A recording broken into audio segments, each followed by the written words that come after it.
Hello mga ka-approximately, magandang araw sa inyo. Muli, nandito na naman ako dahil meron akong bagong unit na i-review. Ito yung M92 Beretta na may kasamang Ronnie kit. Actually, wala namang Ronnie kit ang M92 Beretta dahil ang Ronnie kit ay para lamang sa mga Glock series. So, dahil yun ang description sa binilhan kong shop sa Lazada, Ronnie kit na lang din ang itatawag ko dito. So, itong item na to na Beretta M92 na may kasamang Ronnie kit ay nabili ko sa halagang $199 sa Lazada, sa isang shop sa Lazada. So, samahan nyo kong mag-unbox at mag-review sa unit na ito. Pero bago yon, ito muna ang isang nagbabagang intro. Audio Jungle.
Shipping.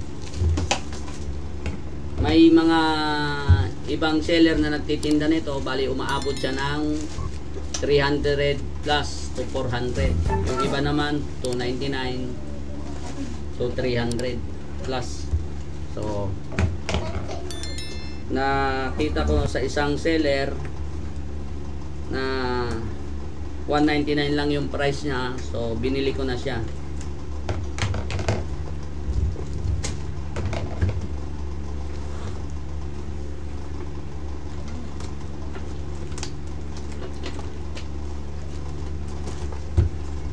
Na naman kami, kahirapan magbukas.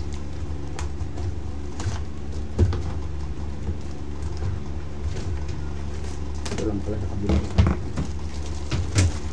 Dito lang pala sa kabila yung bukasan. So, ayun guys. Eto siya. Meron siyang 3 BBs. Mga 0.20 grams to. So, ito siya guys. May mga accessories siyang kasama. Ito yung tester pellet na siguro to 0.16 grams or 0.12 grams. Meron siyang manual na kasama kung paano siya i-assemble.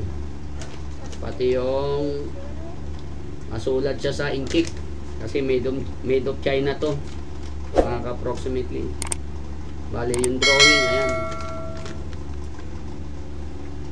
Wag daw itutok sa mata o kaya sa tao, o mag-ingat sa pagtira dahil baka bumanda o bumalik sa iyo yung bala. So ito yung accessories niya. Meron siyang kasamang scope. Maganda yung scope niya, hindi kagaya ng ibang scope na walang butas. Ito mga ka-approximately may butas. Ayan, nakikita mo, masisilip mo yung target mo sa malayo.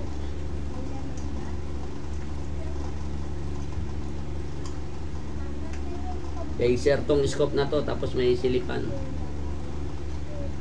Parang meron siyang ano sa loob. Maalog. Mga wire siguro yung nando sa loob. Mga approximately. Tapos may kasama rin siyang flashlight. At saka meron siyang kasamang suppressor. Tapos ayun, nababaklas pala to approximately. Ito yung pinaka Ronnie kit nya. Bali dito kinakabit tong laser. Sa ilalim naman yung flashlight. May railing siya rito. Yan. Tapos itong M92 Beretta. Yung pinaka-design niya, M92 Beretta yung design ng pinaka-unit. Yan. Ang lakas guys. Mga ka-approximately, malakas to. Grabe yung lagapak niya, tsaka antigas niya ikasa. Oh, ang hirap niya ikasa. Oh, tignan nyo guys. Ayan ha. Kung gaano kalakas yung pwersa ng hangin. Oh. Magalaw yung papel guys. Yung ano, plastic. Kalakas ng pwersa ng hangin niya. Oh. Malakas guys, malakas. Bali yung nakabuka lang siya guys. Pero okay lang, nakabuka. Yung hammer niya naka-fix mga ka-approximately. Yung slide lock fix din, design lang. Tapos yung pinaka ano niya, safety pin naka-fix din, design lang din yung safety pin. Wala siyang safety lock. Bali cheap lang talaga yung ano niya, laruan talaga yung ano niya. Wala siyang features na totoo. Hindi siya kagaya ng mga ibang tig 200 plus na spring type na airsoft. May mga features na parang totoo siya, yung 1:1 ratio scale. So P779 made in China. Ayan, nakatatak dito. Bali ito yung magazine pin nya, release button. Ayan.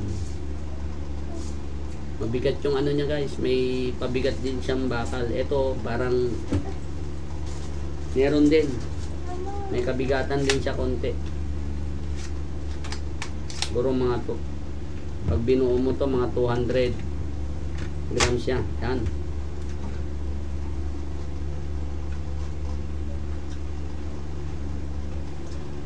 Ganun, baliktad. Wala naman siyang butas dito para may thread siya guys, pero thread ba to? Ayun, hindi. Parang may thread siya pero wala namang butas dito mga ka-approximately. Ganun lang, sasaksak mo lang siya. Ayan siya approximately. Yan yung itsura ng M92 with Ronnie kit. Yan. May butas mga ka-approximately. May butas, maganda. Tapos tatanggalin ko na ngayon yung laser. Tatanggalin ko yung pinaka ano sa battery ng laser para paganahin natin. Yan, tanggal ko na yung papel. Ayun oh. Ang ganda mga approximately. Yan. Meron siyang laser. Tapos tatanggalin ko yung safety nitong sa flashlight. Ayun. Ang ganda niya. Ilaw niya blue, mga approximately blue. No. Diba? Mabigat siya. Oo, mabigat. Siguro nasa mga more or less 200 grams yung bigat niya. Yan, mga 1/4 siguro ang timbang niya. So, napakaganda niya mga ka-approximately. Napakaganda. Yun, no? Kita mo, lakas ng tunog. Pag kinakasa siya, mga approximately, ganyan, no? Tigas. Ang lakas talaga ng spring niya. Maganda yung spring niya, mga approximately. Oh, ang lakas. Sana lang magtagal yung internal niya kasi ang tigas ng spring niya. Sigurado sisirain niya alin sa dalawa. Yung piston o yung pinaka-rubber, madudurog ka agad yun. So, tetestingan ko siya ngayon mga ka-approximately. Tara, samahan nyo ko. Lilipat tayo dun sa walang kamatayang approximately 5 meters. So, eto na tayo mga ka-approximately. Pero wala tayo ngayon sa walang kamatayang 5 meters. Karton lang yung target ko, yung box na pinaglagyan niya. So, ulit, ito yung M92 with Ronnie kit na galing sa Lazada sa halagang $199 free shipping. So meron siyang laser, may laser siya. So meron din siyang flashlight, yan, kulay blue. Napakaganda. Napakaganda niyang tignan. Yung mga locking system niya puro naka-fix design lang. Maging yung hammer design lang din. So yung mag release button lang ang functioning. So ayun yung target natin sa unahan. So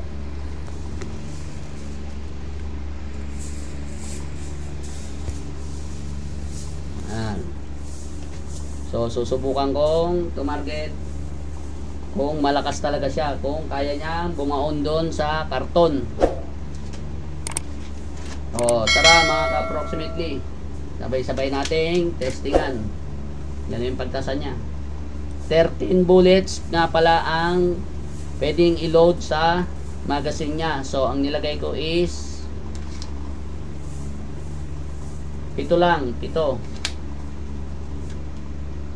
Kasi pagka pinuno ko, baka pag kasa ko sobrang tigas, pumasok lahat yung bala, magja-jam. So kaya 7 lang yung ginarga ko para hindi siya itulak ng spring. So eto na, testingan na natin. Mintis, pababa yung bala.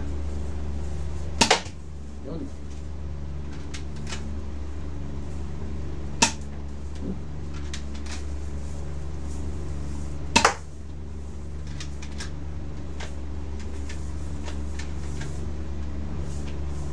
Hugot ah.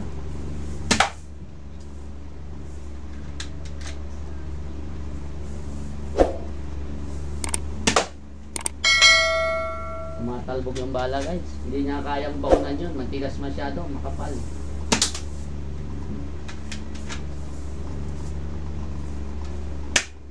Wala na.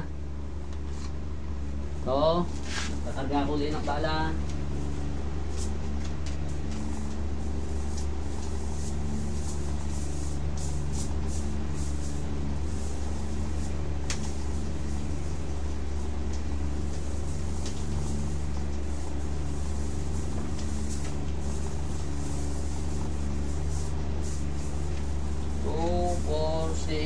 Then 10 bala mga ka-approximately.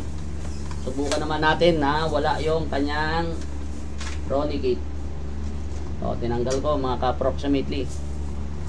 Magkahiwalay sila.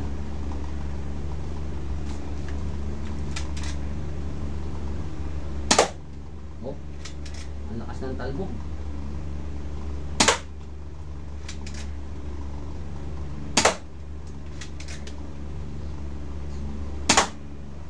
Tumatalbog pabalik yung bala mga ka-approximately. Indikasyon na napakalakas talaga nung spring. Yun nga lang, tabingi talaga siyang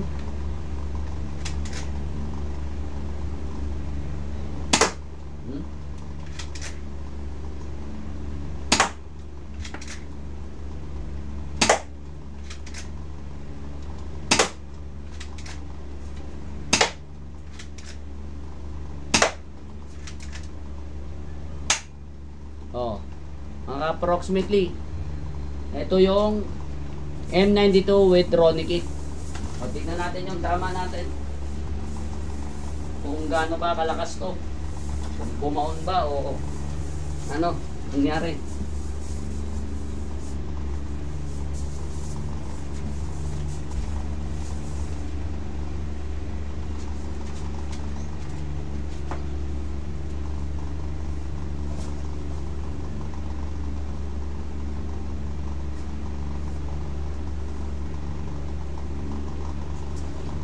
So, ayan yung mga tama niya, approximately.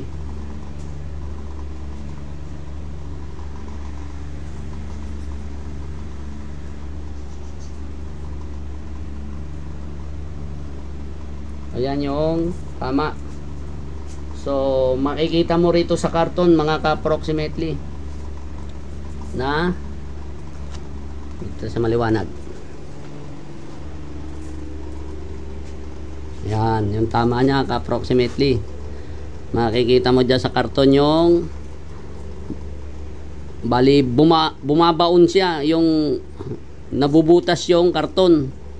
So napakakapal niyang karton na yan. Oh.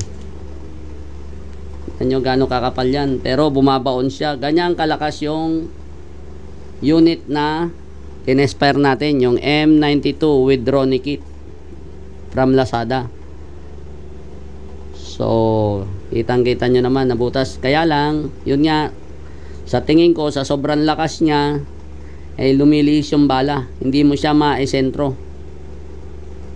O, gawa na rin siguro na maiksi yung pinaka-unit. Maiksi yung barrel sa loob. Kaya, paglabas niya, tabingi talaga. Lumilihis yung bala. Isa na rin yung sa factor yung sobrang lakas niya.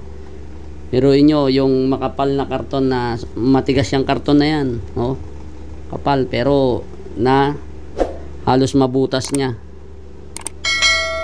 tsaka tumatalbog pabalik yung bala. So hanggang dito na lang mga ka-approximately. Sana nagustuhan nyo yung video na pag test fire ko at pag unboxing. Kung nagustuhan nyo,